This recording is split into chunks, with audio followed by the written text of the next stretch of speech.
St. Kitts-Nevis, sister islands located in the northeastern Caribbean. St. Kitts, the larger of the two, was called Leomigo by its original inhabitants, the Kalinagos. Today, St. Kitts is affectionately known as Sugar City, sugar being the major crop cultivated here. But did you know at one time it was also known for harvesting cotton? Welcome to Culture Beat. Today we're going to be visiting one of the few estates that made the successful transition from sugar processing to cotton. Please join us. In 1620, St. Kitts was settled by the English, who were followed after by the French. The rich fertile soil allowed them to cultivate provisions, tobacco, and cotton. When Columbus discovered the New World, Amerindians in the West Indies were already wearing clothing made from cotton. Harvesting cotton required a large workforce to physically enter the fields and handpick the cotton. This was a very daunting and arduous task that was fulfilled by teams of slaves that would work from dawn until dusk. The most tedious part of the process was removing the seeds from the cotton. This was also done by hand. It wasn't until 1793 that inventor Eli Whitney created the cotton saw gin, which made processing cotton a lot easier by mechanically removing the seeds. During the Industrial Revolution, inventors also contributed to the cotton industry with the invention of the spinning wheel by Richard Arkwright in 1769. This revolutionized the production of yarn and ultimately increased the demand for cotton. Between 1784 and 1802, cotton production in the West Indies was at its greatest height. The cotton market was very competitive, and the West Indian producers had to be mindful of the southern United States, India, and Egypt, who had the capacity to produce more cotton than them. The market eventually became saturated with the product, pushing prices and profit down for slow producers. The West Indies could no longer compete, and after a brief revival in the 19th century, production came to an end. Spooner'S estate, located on the eastern side of St. Kitts, just before you reach the parish of Cayon, was originally a compilation of 3 estates purchased by John Spooner on September 20th, 1726. Its total size was approximately 77 acres. It operated as a successful sugar plantation into the early 1900s until it was bought out by partners Sendell and Wade, who turned it into a cotton ginnery by 1901. The European market had a high demand for Sea Island cotton, and its high returns were too tempting for estate owners to pass on. By 1908, 3 estates on both St. Kitts and Nevis had made the change from sugar growing to cotton. And not without reason, because by 1912, cotton acreage had steadily increased, and St. Kitts and Nevis were responsible for producing nearly a quarter of the region's crop yield. Harvesting cotton proved to be a good supplementary crop for sugar plantations during the slow season. It was also seen by plantation owners as a way to keep their slaves occupied and not idle while they were waiting to harvest sugar crops. It also provided a means of gainful employment for the working class right into the 1950s. Spooner'S estate appeared to be very innovative in its early operations. When most other estates were grinding sugar by windmill power, Spooner'S estate was using both water and steam mill power. So it's not surprising that in addition to harvesting cotton, they also had technology to extract sweet oil from the cotton seeds, produce cakes of soap, and other byproducts for export. David Rawlinson, a heritage site consultant, is going to give us a tour and brief explanation of the machinery that remains on site at Spooner'S Ginnery. It's a really interesting site here because there's not only the basic process of cleaning the cotton, but there's some, I guess what we would call nowadays, value added on work that took place here as well. First process to take place in the cotton gin was to remove these small seeds, which you probably can't see. The initial process then that took place in the cotton gin was removing these small cotton seeds from the cotton lint, which had been picked and then brought over here. The primary machinery to remove the seeds from the cotton lint, which is very, very fine material, these gins that are behind me. And a very, very simple process invented by Eli Whitney in the United States in the 1830s. And the whole process was where you put the cotton lint into here and a revolving brush that had little spikes on, teased the fibers of the cotton, and in the process pulled out the little seeds. And the seeds dropped down into here and then into this gully. So that was the first process. That was called cotton ginning. Once the cotton had been ginned, the seeds had been removed, then the clean cotton needed to be packed for export. Cotton, of course, is a very light material, and it also takes up an enormous amount of volume. So for economics in shipping, it was put into this crate that you can see here, very substantial wood crate. And the crate moves along on a little railway line here underneath the press. And this is operated hydraulically. So you filled a big sack with cotton over here, wheeled it under here, started the hydraulic press, and pressed the cotton down. Just keep pressing it and pressing it, putting more cotton in until you had an enormous bale of cotton that was probably about 6 foot by 4 foot by 4 foot. Iron bands were put around it, and it was tied very tightly. It was pulled out. It would go from here down to the deep water port, on a lighter, onto a ship, and then gone for export. So that was the basic process in here, removing the seed from the cotton. The interesting thing about Spooner's side is that they didn't take the cotton seed and just throw it out the back and waste it. It was taken and it was processed as I guess what we now call added on value, right, for the process. So let's walk over here and have a look to see how that was done. First process in doing something with the cotton seed was to bring it over here and put it through this mill. Now those seeds, while they're small, they're quite hard. So what you would need to do is to take them in here and get the first, like the outer coating off. It's a very, very loose material, and you can see a lot of it down on the ground. Once that coating is off, then you've got this tiny, hard little seed left inside. Then what you needed to do was to take it into this tall machine you can see over here, and if we just walk over, you can see that there are a set of rollers. Very similar to the cane mills that we've seen at the old factories. Set of rollers in here. That hard seed comes into the top. As the rollers turn, what they're doing is they're breaking the seed and cracking it. So the thing is all just broken up into tiny, tiny little pieces. Now, you can do a couple of things with this. One is that it can be just taken and compressed and made into animal feed. But that's a bit of a waste because there's a lot of oil in there.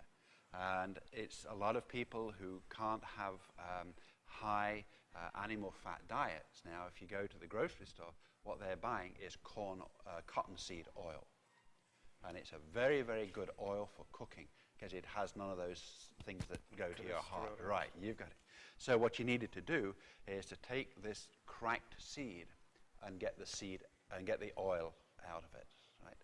And that was done by a combination of two things, heat and pressure. So moving over to the left,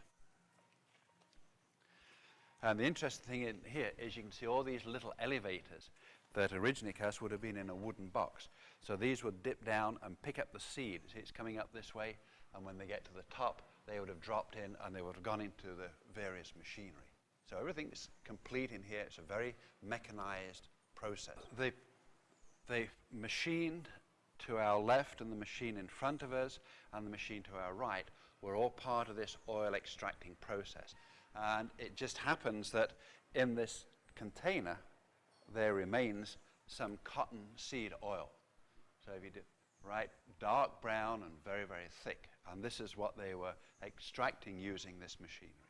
So take the broken seed from the mill, put it into this round tank here. Steam was added. It was churned around and broken up. And I guess what the steam does, it makes the oil very liquid. It heats it up and makes it very liquid. Then that could drain out and that would go downstairs, and we'll go and have a look where it was stored in a couple of minutes. The residue that came out of here was the broken up pieces with a little bit of oil in. So what you did, you brought it over here, and they made like flat cakes of it. Put it into here, you can see these plates with the ribs on. Once again, squeeze it together hydraulically, and you've got a big solid cake.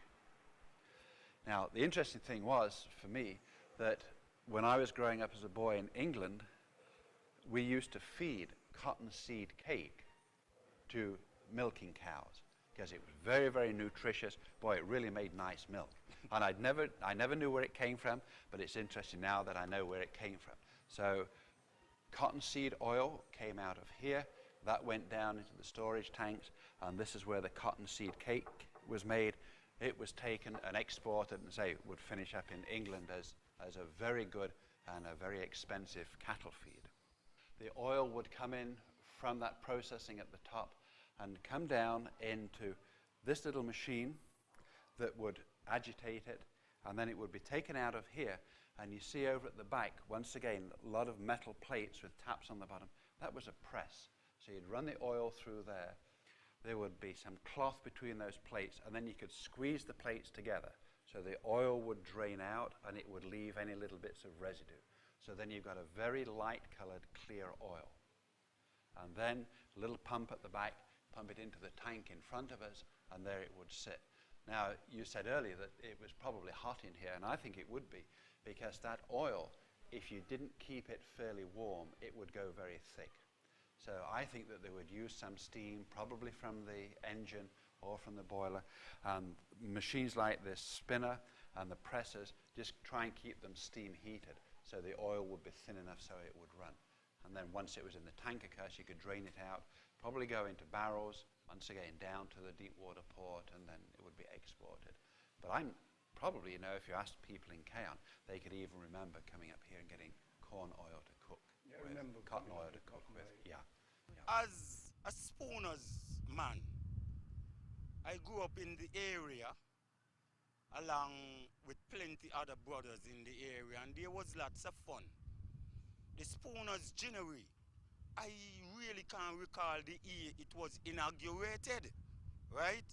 But what really happened, there was fun. The seeds from the cotton used to make the cooking oil. People from St. Peter's and town, St. Peter's people used to travel the back way and come over, walk and bought the cooking oil. Town people will come from town and catch a bus or probably walk and get the cooking oil. And it was great fun. We have a program in Spooner'S whereby we have a clean-up campaign. So we clean the area all around the building. Sometimes government send a force and they clean the building. But we, as Spooner'S people, take on the act, so to speak, and just keep Spooner'S clean, because nobody had want Spooner'S no time, but today I realize everybody wants Spooner'S because it is the top where the breeze blows best. And I think, well, Spooner'S people, we are some of the most fortunate to be living in that area. And as I foresaid, I do think that, well, as I spoke to my friend Marlene and my good partner, I do think you all should speak to your superiors and do something about the building. Do not let it go down like that. Don't let it go down. The Young Leaders is a program, a Caribbean program for the Caribbean worldwide. And it's from about Suriname, Aruba, Trinidad and Tobago, come right up to St. Kitts-Nevis. All the countries are involved. And each year they do a program that teaches young people how to do things. And we in St. Kitts, we started about 3 years ago. And this program here at the Ginnery in Cairn was one of those programs. This is our second program. My name is Dwight McCall, and my position is Assistant Chairman of the Young Leaders Club. My responsibility is to make sure that the schedule is out so that we have specific dates to do things, create a budget, to help us clean up the place and basically to make sure that everything goes on track. These are a few of my colleagues. This is Tiffany Liebert, who is the assistant PRO of our club. This is Akiba Matthew, which is one of our members who was a diligent worker in helping us cleaning the vegetation of the area. And lastly, this is Jason West, who also helped us in cleaning the area. I wanted to make a difference on St. Kitts, to show the people that we as young people can do something, not just sit back and relax as normally young people are seeing, but we can actually go up and do something and make a difference in our country. The last year was fostering good relationships with young people. That was one the thing that we were looking at last year. And this year, it's volunteerism and treasuring our environment. The project was tourism, and we decided to look for tourist attraction. And we found out about this cotton ginnery, and we had a vote to decide to choose this project. When we came, it was a mess, and first we cleaned the floor because there was a lot of dirt on the ground. We scraped the rust off the machines because they were pretty rusted. And we cleared the vegetation because the vegetation actually destroyed part of the roof. So we had to clean it out to get around the area. We also painted some of the machines to keep them from rusting. And we took apart part of the floor to have it repaired because it was rotting. We are hoping that in the end that this place would be fixed up so that generations to come will see that there was something our forefathers had to work here. We wanted it to be a tourist attraction to lure tourists to St. Kitts to see how beautiful our island is. Ginnery is important to St. Kitts because cotton played such an important part in the lives of the people of St. Kitts for several hundred years. The first crop, of course, on St. Kitts was cotton before sugar. And then, as the ginnery shows, by the early 1900s, cotton came out again as a major part of the economic life of St. Kitts. It was a different cotton that had been grown earlier. The later cotton, of course, was this very fine cotton that made beautiful thread that in turn made beautiful lace and decorative stuff. So a lot of people made a living and grew up working with cotton. So it's played a very, very important part in the lives of the people from St. Kitts. What should happen to the ginnery? The best way to preserve Spooner'S ginnery, of course, is to make sure that it's used. And it seems to me that this is the best time ever to start to look at Spooner'S ginnery and to come up with some uses for it. As you know, a few years ago, a study was done of the ginnery to see how it could be restored and then brought into the tourism infrastructure of the island. And I think with the new hotel opening now in Frigate Bay, then there's a wonderful opportunity now to start to look at the site again, restore it and get some, probably some retail development in here, probably a little cafe upstairs, and bring it into the mainstream of tourism on the island. The cotton industry, though short-lived, still played an important part in the development of St. Kitts' cultural history. And we should try to preserve this site because it is the last standing example of how a cotton ginnery used to run back in the day. So next time we'll meet you on the beat. Culture beat, a so ego.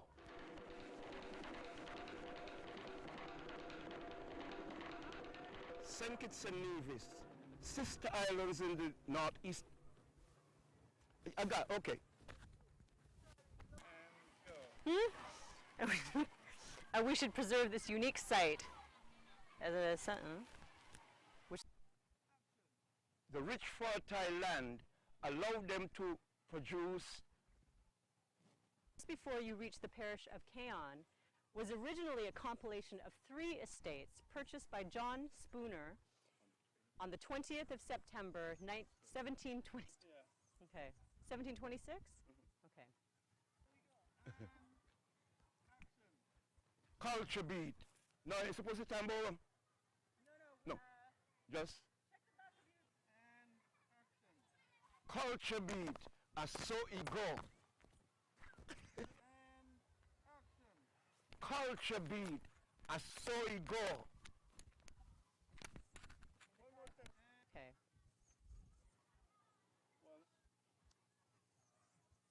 Was purchased by. Was originally purchased by John Spooner on the September 20th. Sorry, on September 20th. Okay.